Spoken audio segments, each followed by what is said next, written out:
Hey everyone, in this video we're going to take a look at chapter 29 from book 4 of De Bello Gallico. So we're still talking about the invasion of Britain, and you might remember in the previous chapters we've seen sort of the invasion, right, or at least the expedition of Caesar gets stalled on the beach. They finally break through. Things are starting to look up a little bit, but then you have the storm, right? So a storm comes in and it forces his cavalry who are coming across to turn back. And he gives some details on how the weather basically prevented him from getting his full force. That's what we're going to pick up in this chapter and continue the idea of the storm, its effects, and what happened to Caesar because of it. Okay, so like I always tell you in these videos, the first thing you want to do before you get too far into it, if you can give it a pre-read and try to learn the vocab, that would be ideal. There's a lot of commentaries out there that give you vocab lists, things like that. Study it. A lot of the vocab is repetitive from things you've seen, so you don't have to learn all of it necessarily, but it's really hard to understand what's going on if you don't know what the words mean, so that should always be your first step. Make a Quizlet, do something like that, and you should be okay. The next thing you want to do is you want to read this aloud. So if you can find a classmate or anyone you can read to, right, read it to them, practice your speaking, your pronunciation, and then they can read it back to you and you work on your listening skills. That's always the best way to actually learn and understand a language. You don't want to shut those parts of your brain off. That's how you really understand and read Latin instead of just translating in your head. All right, you can do the translation in your head method. It's just never as effective, I'd say, for actually learning the language. Okay. The last thing I'd say is use the read and reread method. So once you feel like you're in a pretty good place and you're ready to read and try to translate it, read through it once, mark down any areas you don't understand, any vocab you don't know, or any grammar forms you're just not sure of. Don't let it slow you down, right? Keep moving, just make a note of it. And when you've fully read through this chapter, go back and look at the parts you didn't understand, right? The vocab is pretty easy. You can look it up. The grammar, look at a commentary and try to see what's going on and say to yourself, oh, I got it. This is what's happening. Anything you can do to make sense of it. And then go back and read it a second, third time, as many times as you need to. And you're aiming for a point where you can read through this, understand it, and be able to translate a lot of it basically without needing any help, right? Without looking at a dictionary and without looking at any grammar commentary. That's how you know you're in a really good place and you're ready to move on, okay? So if you haven't done that yet, go do it. If you have, take a look at the rest of the video and just try to compare what you did against what I did. Again, my translation is never the best one. It's just to kind of guide you on the right path and hopefully help you a little bit to make sense of it. Okay? So the chapter starts like this. You have eadem nocte accidit ut esset luna plena qui dies maritimos aestus maximos in oceano efficere consuevit, nostrisque id erat incognitum rather. Okay, so you have eadem nocte, so on that same night, it's ablative, right? Or that same night, you could even say. You have accidit ut, right? It happened that. So you have the ut clause, which is why you have the imperfect subjunctive esset, right? So it's saying that it just so happened that it was esset, a luna plena, a full moon, okay?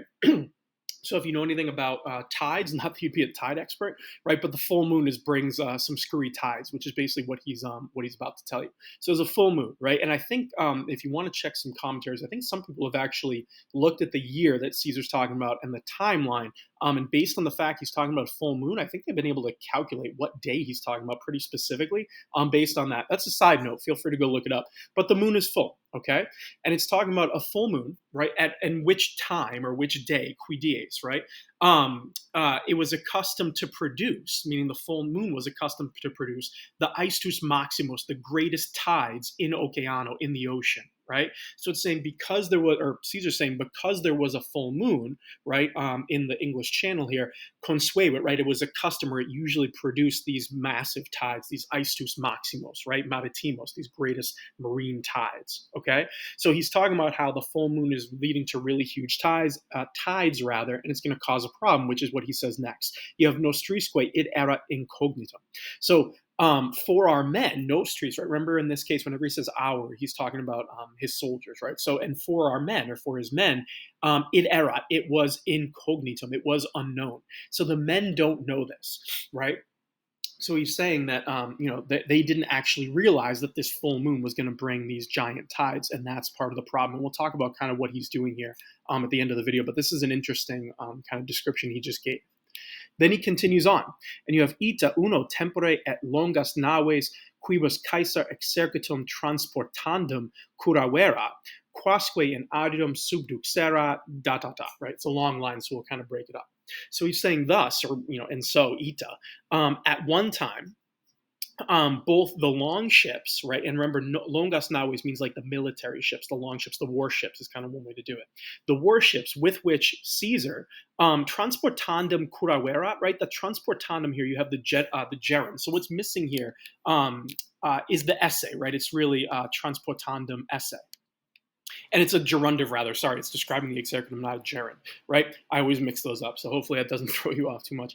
But this is what we call the passive periphrastic, okay? So when you have a gerundive plus you have this infinitive, right, essay, it's usually, it's used to express obligation usually, or maybe like sometimes I've seen it as like necessity, something you must do. That's what's happening here. Remember, the periphrastic means you're kind of talking in circles. It's a roundabout way of speaking. So what he's saying here, literally, is he's saying the longas naves, the warships with which Caesar, curavera, right, is your main verb. He had managed is kind of one way to do it. Curare means to take care of. It can also mean to like manage something, which he had managed that something was to be transported is kind of what transportandum esse means, or was going to be transported is really what's happening here. The thing that's going to be transported is the exercitum, the army. So it's saying with which Caesar had managed that the army was going to be transported, right? It's a very roundabout way of speaking, but he's talking about the warships. So if you go back to the beginning, right, he's saying at one time, right, Caesar had kind of managed or set up that the warships were going to carry his army. That's what it's saying here, right? And the warships which, quasque, right, which he subduxerat, he had kind of drawn up or led up in aridum onto dry land. Okay, so he's talking about these warships which he's brought out of the water. He's got them kind of anchored in dry land because they had just dropped his army off, right? So he's got these warships here, and you're going to see kind of the rest of what he's talking about here and how the storm is going to come in.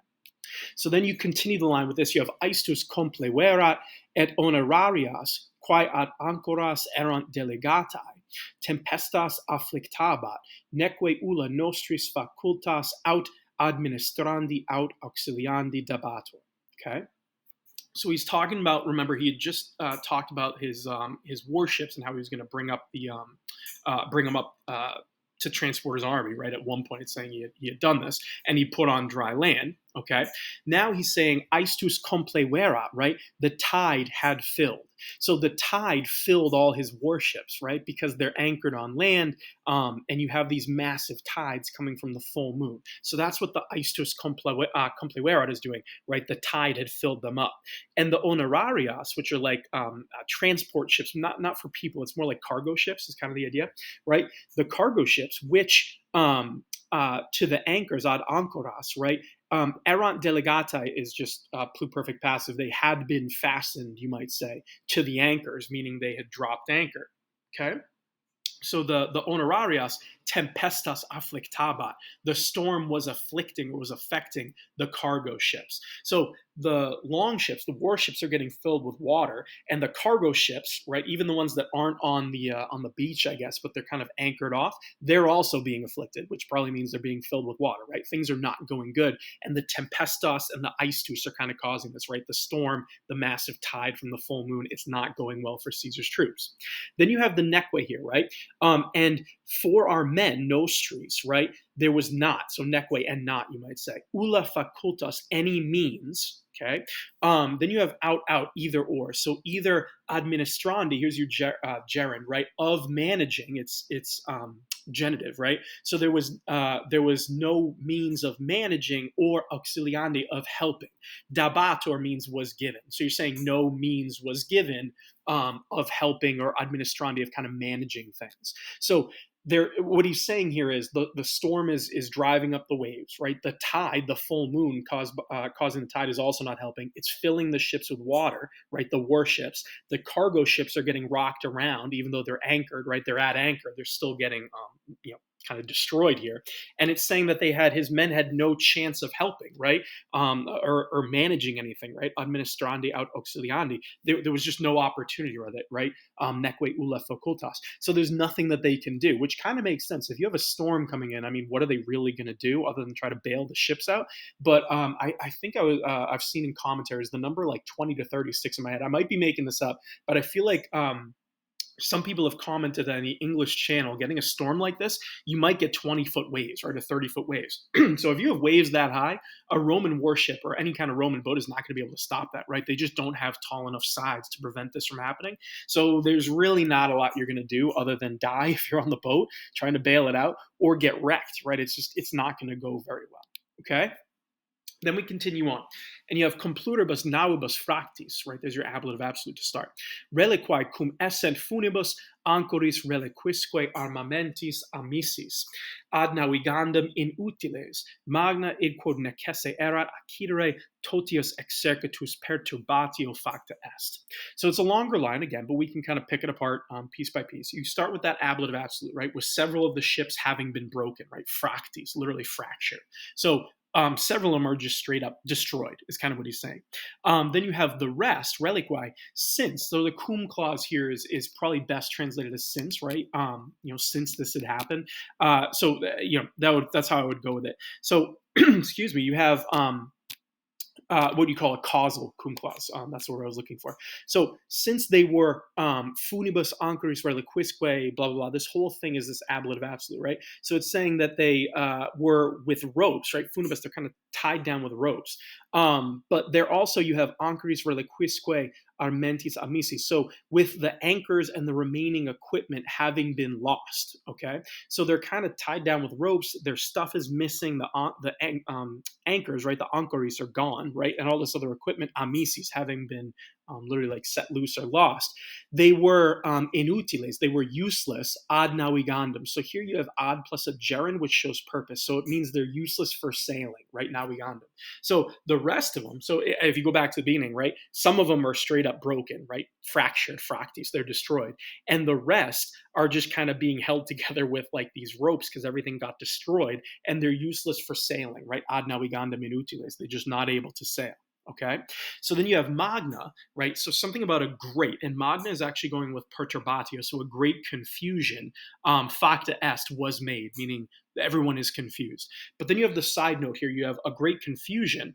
Id quod necesse erat accidere, that which was necessary to happen. So that phrase there, that which was necessary, is just saying like, or one way to think of it is like, the great confusion, which of course was going to happen. That's basically what he's saying. Like, because of all these things, like, of course there was going to be a magna perturbatio, right? So a great confusion of the whole army, right? Which of course was going to happen. And again, it's perturbatio totius exercitus, there's a genitive of the whole army was made. So he's saying everyone was extremely confused, and there's a lot of confusion. There's perturbatio, right, on this disruption because nobody knows exactly what to do with all their ships sinking. They're kind of stuck. This is just not going well. Right, so the storm is again causing massive problems for Caesar. Then you have neque enim naves erant aliae quibus reportari possent et omnia deerant quae ad reficiendas naves erant usui, ... right? We'll finish the other half again because it's a longer sentence. Then you have for nor, the ships, the naves were erant. So you might even say like for nor were the ships, or the aliae naves, the other ships, able, right? Possent, they were able to be carried back. All right. Then you have the quibus here, with which they were able to be carried back. So it's saying, nor were there. Let me backtrack on the whole thing. So you're saying, nor were there errant other ships, aliae naves, with which quibus possent reportari, they were able to be carried back. So it's saying the ships are wrecked and there's none others here, right? There's no other ship that could bring them back. The reportari is talking about carrying them back to Gaul, right? To get them home is really the the idea of the reportari. So they're stuck is really what he's saying. And you have omnia, all, right? All things is kind of what it is. Deera were lacking. So all things were lacking, which eran usui were of use, right? The usui there is dative. So that use of the dative is probably the dative of purpose, right? Is kind of one way to do it. So you can translate it as were of use. So all those things which were lacking, which were of use for the reficiendas naves, for the repairing of ships, or the purpose of repairing ships. Again, same idea. You have ad plus a gerundive. Again, you're expressing that purpose. So the reficiendas is describing naves. So it's saying that all the things which would have been really useful for repairing the ships are lacking. They are, meaning they don't have any. So not only are the ships wrecked and there's no more that are able to carry them back, right? Paul sent reportare, but they don't have enough stuff to actually fix them, right? It's very limited. They're lacking in things to fix the boats.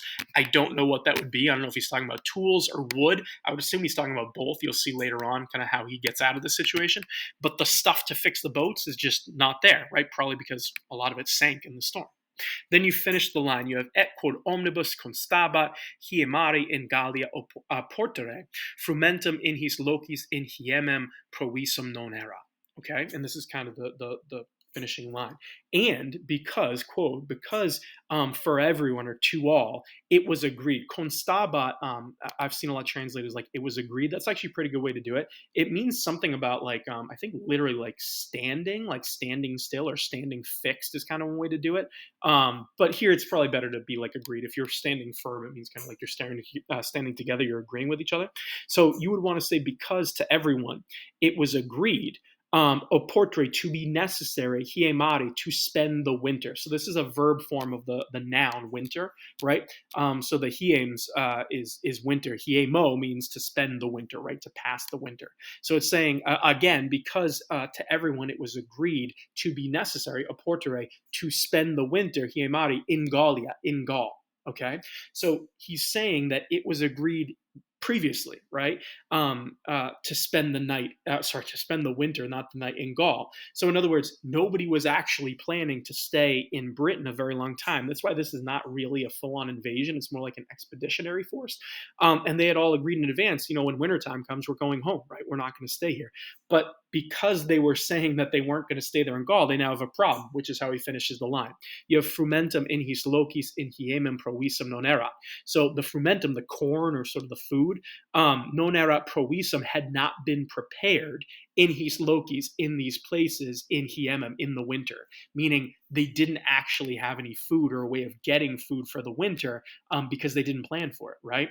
And again, into the winter means like going kind of further on into the winter. There's no food. So again, what you're thinking of here is in Britain, there's going to be like winter time, right? Winter cold. You're not going to be able to grow anything. That's what he means by in his locis. Okay. So it's interesting. He says in these places. It's kind of showing that he's writing retroactively, I guess you could say. He knows that now because by the time he's written this, he's already left Britain and he knows there was no food. But it kind of leads you to wonder, like, why didn't you know this in advance? Okay. But long story short, to end this again, it's saying that because everyone had agreed to spend the winter in Gaul and not in Britain, they didn't have any food, right? No food was prepared. They hadn't kind of planned in advance. Okay, so this chapter, a couple trickier lines just because you get into like passive paraphrastics, you have gerunds, gerundives, a couple things going on there, but hopefully it made some sense to you. And if you have any questions at all in the translation, feel free to put some comments below. I'm happy to help or explain kind of how I came up with what I did. You might have something slightly different. It's totally fine. As long as we're on the right track and you're kind of feeling good about it, you're in a good place. Okay. But there's some things that I would encourage you to think about. I always bring this up in my class. But you want to pay attention to kind of what Caesar's telling you and what we can read between the lines. So again, he's talking about the weather, right? In this case, he brings in the tides. And you want to notice how there's kind of ignorance about it, right? And it causes problems. Shouldn't Caesar have known this, right? He'd been in the northern part of Gaul and he'd seen the English Channel. How did nobody know that it was going to be bad weather or that the tides come? He writes about it as if he had no clue that the full moon was going to bring these ridiculous tides. But also notice who he pins it on. He doesn't say, I was ignorant on it. He says, our men were ignorant of it. Kind of an interesting little detail where he doesn't admit his own kind of fault. It's like, yeah, the men didn't know this. Is he including himself in this? I don't know, right? And remember, he's the one writing it, so he can write it however he wants. But it is interesting how he doesn't say, I had no clue that these tides were going to be ridiculous. He says, the men, nostris, right? Our men had no clue. That seems to me a little bit of like passing the buck. He is the commander. He should have known that the weather wasn't going to be good, or if it wasn't good, that possibility that it would lead to some severe problems. Again, this invasion has kind of been not Caesar's best planning for the entire time, which is interesting. The food situation is also one that always catches my attention. he doesn't plan to have a lot of food there. But it shows his intentions. He's not planning to stay, right? He's not looking to conquer Britain. This is, again, more like an expedition, maybe subdue a tribe or two, get some tribute, and stop them from coming into Gaul. I would say that's really what he's trying to do here, is to prevent these Britons from supporting the Gauls. So he's not looking to actually invade. So he doesn't have enough food. But again, why wouldn't you plan for the worst, right? You never know. And particularly if you knew about the weather, wouldn't you plan to kind of have some extra provisions or something? It feels like he left home without a lot of stuff, and the worst case scenario comes out to play here. Just kind of bad planning by him. Okay. But again, the lack of planning is interesting, and you want to think about what Caesar is blaming for it. It always feels like he's blaming something else. Maybe it's like fate or destiny. But when you read this, at least when I read it, I always have a vibe that he's saying, who would have known it was going to be a full moon, and who could have predicted these ridiculous tides, or that the cavalry wouldn't make it, or that we'd be stuck here? Who could have planned? I think the answer is you, right? Julius Caesar, you probably should have planned that. But it's interesting that it always seems like, man, everything happened wrong that could have possibly gone wrong. How could anyone have possibly predicted this? So as a Roman reading this or hearing about this, who would you blame? Would you blame Caesar, or do you kind of chalk it up to fate and be like, it just wasn't our day today? It kind of feels like the second option, that, instead of blaming Caesar, it's like, man, it's not his fault. Just everything kind of conspired against him. It's just interesting how that all plays out. Okay. And the last thing I would encourage you to think about is, we know Caesar makes it out of the situation, right? So he's very good at kind of painting these dramatic scenes. But we all know he made it. His audience knows he made it. And yet he continues to tell you all the things that went wrong. I would encourage you to think that this is probably a little bit of manipulation, or a lot of manipulation by him, because otherwise, why would you keep pointing out flaws that indirectly or directly come back to you? One way to do it is you set up all the flaws, you make it seem very desperate, and then when you save the day, which he will do in a few chapters, it makes you look really great. Like, man, I can't believe Julius Caesar got our men out of that. Look at how great of a general he is. That's a setup to kind of keep you away from the fact that this was kind of botched from the beginning. It was not his finest hour in terms of planning, right? Fighting off the Britons and everything else he does is again, pretty impressive, as it always is. But the beginning, not so great. So these are just some things to think about, some questions, just some thoughts as you read through, to think about the overall theme of what's happening here. Again, if you need any help, put in the comments below, but otherwise keep practicing, do the read and reread method, and you should be able to hit a point where you're able to read this without too much trouble and feel pretty good about it. Good luck.